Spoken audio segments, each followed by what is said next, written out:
Alright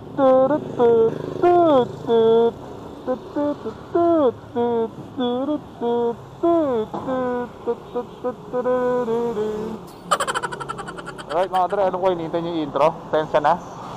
Siyempre, alam ko mahal na mahal yung intro ko. Siyempre, ano muna natin ng konti. Surprise, surprise. So, kumain ako dito sa Litos Lugawan. Masarap yung lugaw nila dito mga dre. Saka yung milk tea. Sarap yung milk tea dito. So mga dre, pwede na kayo sa intro. Alam ko naman hinihintay nyo na yun eh. Tumalan na natin. Saan po yung 15th Avenue? Ay, 15th? Di ko kumpasada dito, dre. Sa enforcer ka magtanong.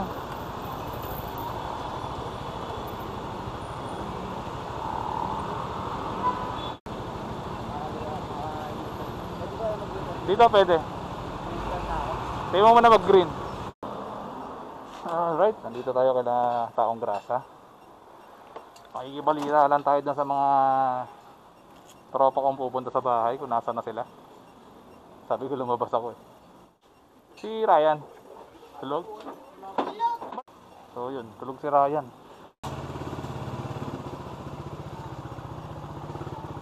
Puta, tulog daw. Sabi tulog ka daw eh.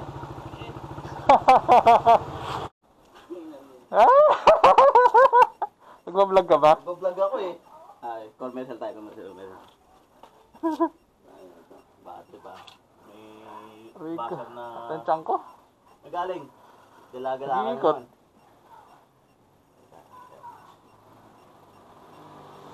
Sabab mo nga mo, hindi makita eh. Yan. Ikaw pa. Ako muna. Yo, what's up mga boss, mga paps? Commercial muna tayo. May basher kasi na dumayo. What's up mga boss Kila? Sa mga team Diyos ha? So, Si Joe Marlobena here. Oh, shoutout nga. Shoutout nga pala sa tropa kong si Taong Grasa. So like kayo manonood ng video niyan. Magaling yung mga manira ng mga motor. So stay tuned mga dre.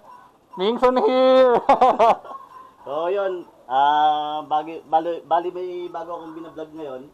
So yung basher natin, napadaan, naligaw na naman, manggugulo. Siyempre. Sabi tulog daw eh, yung pala naggagala ng motor.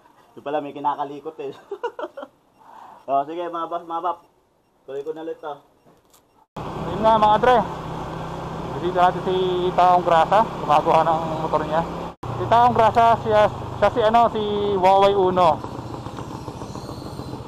Nagbablog din siya, kaya lang hindi niya masyadong kinakarir. Parang libangan lang, ganun ba? Ang content niya puro DIY regarding sa motor.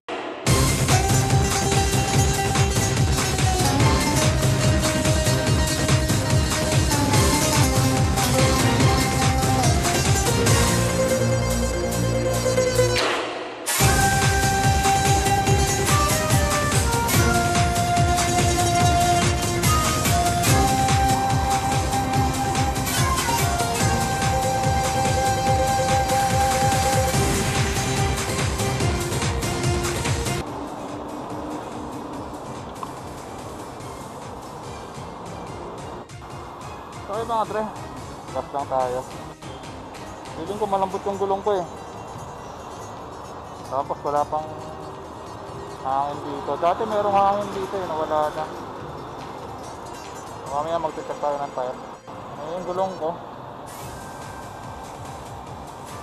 Sabi siyang lumalambot agad. Ayun, mambutas.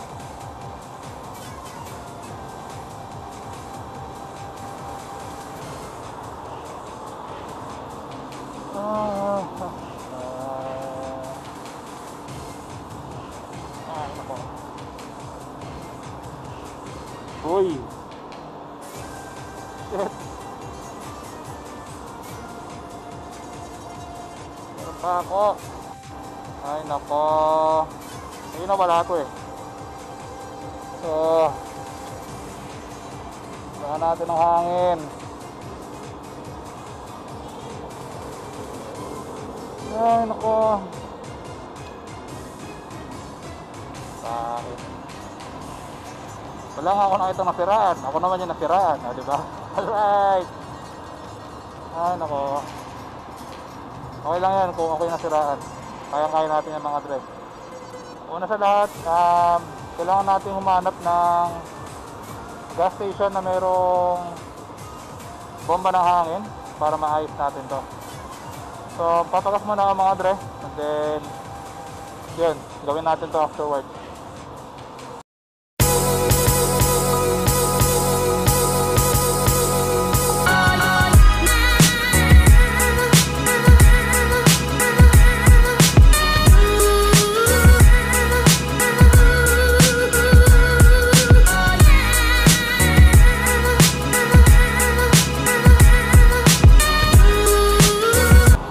Clean fuel, tignan natin kung meron dito hangin.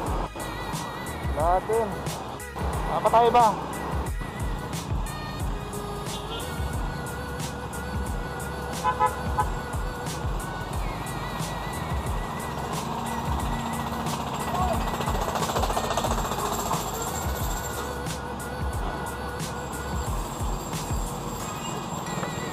Nakita ko eh. Ngayon lang ako nadaan ulit dito eh. Buti nasamba mo ako. Taas ako ba? Dadaan. Papunta ako Senecville. Thank you ah. Bye safe. Harap mo na ang gas station, butas yung gulong ko sa harap eh. Oh? May interview lang dyan. Wala.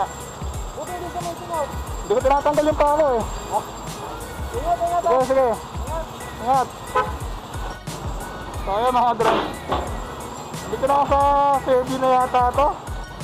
Tapos traffic pa. And then nakakita tayo ng isang subscriber natin. Sniper 135 na classic. So shoutout sa'yo Dre. So yun yung gulong ko sa harap. Butas pa rin hanggang ngayon. Hindi ko lang tinatanggal yung pako para hindi siya sumingaw. Wala kasi akong tire sealant. Hindi ako gumagamit nun. Dahil gumamit na ako ng isang beses. Pero hindi naman siya effective. Maaaring siguro sa inyo effective. Pero sa akin hindi talaga. Masayang lang yung tire sealant ko. Ito, gas station. Sana naman meron na, no? So, dito muna tayo. Ito natin gawin palilim. So, yung mga dre, ayusin na natin yung butas kong gulong. Actually, manipis na rin kasi talaga yan. Upod na yung gulong ko sa harap. Hindi ko mapalitan kasi wala pang budget. Wala pa tayong pambili ng gulong sa harap. Kahit yung likod ko medyo upod na. Yung harap na lang. Wala talagang budget. So sana bigyan tayo ni Mrs. So ayan, first of all, kailangan natin kailangan natin mga dre. Ito yung repair kit ng pang tubeless. So nabili ko to sa Lazada. Baka gusto nyo bumili, mura lang to. Nasa 100 pesos yata to or less. Basta less than 100 to or 100 pesos. So yun. Sa bawat strip, isang butas yan. So para maayos natin mga dre, turo ko sa inyo kung paano. Una sa lahat, tatanggalin natin to. Yung pako. Pag natanggal natin, lalagyan natin ito. So game, tanggalin muna natin tong pako.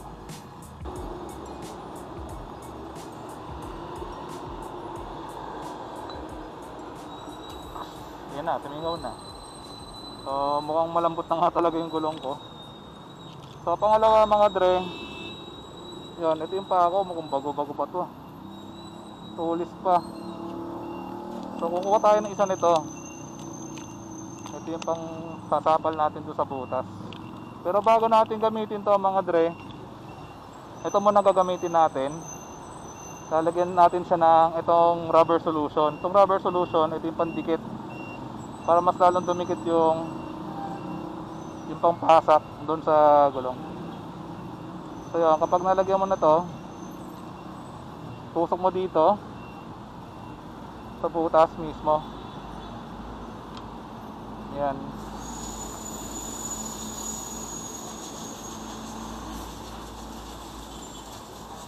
Bango, may rugby. Ayan. Pag nalagyan na natin ng rubber solution mga dre. Kuha tayo ng isa nito. Tapos ilalagay ngayon natin siya dito para kang magtatahi ng damit. Ayan, medyo madikit siya. Ay, hindi pala siya medyo madikit. Madikit pala talaga. So may hirapan nga pala akong ilahin to. Ay hindi naman. So ilagay nyo na sa gitna mga dre. Yan, lagay nyo na sa gitna. Wala ba na sa gitna, yan. Equal na ba? Ayan, medyo, ayan, gitna na. Kunti pa, o yan, para equal. Baka sabihin nyo, ano eh, mali eh. Ayun. Kapag okay na to mga dre, hugutin nyo na. Tapos, ilagay ngayon natin tong goma. Ay yung pangpasok.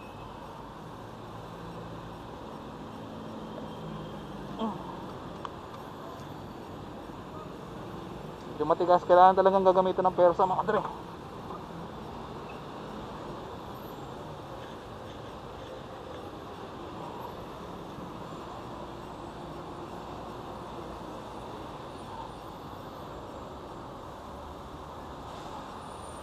Tapos ikot na lang ng isang beses.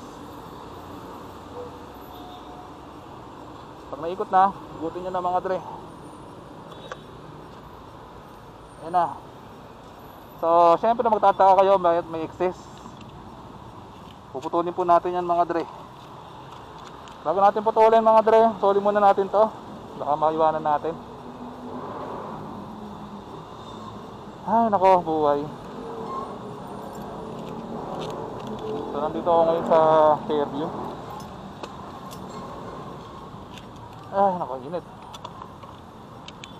So balik ko to. Saka ito.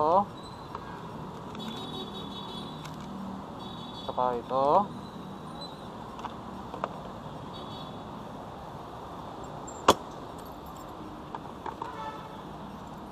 Ang mahiwagang compartment. So, asa na yun? Wait lang mga dre madami kasi yung tools. Nasa ilalim yung kakukuhanin natin sigurado. Yun. Wala natin yung blade. Ito yung blade. Putulin natin siya. Yan. Pag binili nyo yung repair kit mga dre, itong blade na to kasama na to doon. So hindi na kayo kailangan mangamba bumili pa ng blade dahil kasama na siya. So yan, okay na. So for sure malambot yung gulong natin sa harap. So kailangan natin siyang bombahan ng hangin para mag-inflate ulit yung gulong.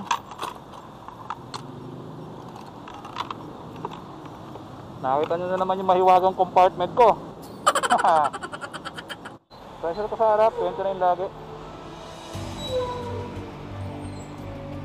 Aha.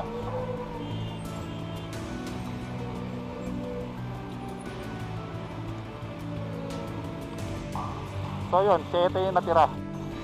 So 21 na. 27 29. Uy! Teka lang ha. Isang driver tayo rito. Ayun, wala na siyang butas. Ha? Ngayon lang actually, papunta ako Senateville. Buti nakita mo ako, ngayon lang ako dumaan dito. Nakita ko, kala ko dito eh. Oh, pangalawa ka na, isa kanina naka-sniper. Oh, sige, ingat. Ito. Ay mga dre. So ayun, another subscriber mga dre. Nakita sa atin dito sa Fairview. Sa Fairview. Tama, Fairview nga ito. Fairview Fair Street, Quezon City. So ayun mga dre,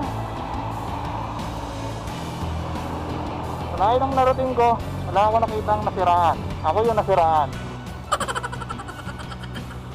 Medyo nahirapan ang huminga doon dahil nakamask ako. Bali ang mask ko 3.